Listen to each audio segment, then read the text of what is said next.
La police et les manifestants eux-mêmes évitent tout dérapage jusqu'au 24 mai.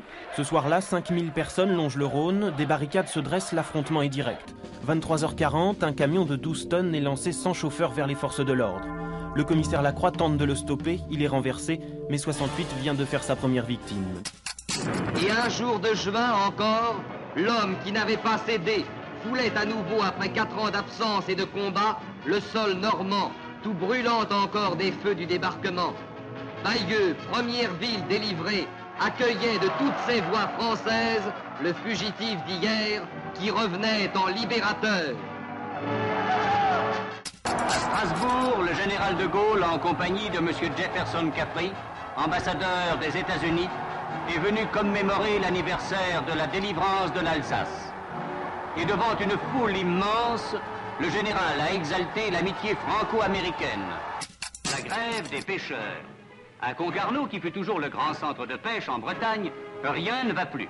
Depuis plus d'un mois, armateurs et pêcheurs sont en grève et le port n'est plus qu'une rade morte où, devant leurs bateaux immobiles, les pêcheurs discutent et rêvent.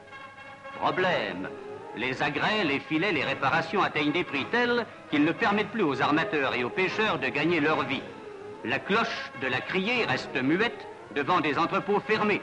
Et voilà pourquoi les ports sont inactifs et pourquoi les Français ne mangent plus de poissons.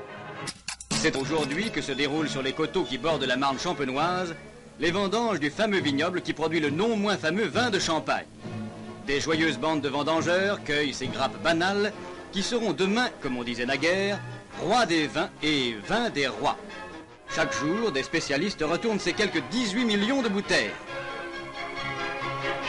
Et dans quelques années, après de longs soins dont le secret nous a été légué par Dom Pérignon, le petit raisin acide de Champagne sera devenu du champagne.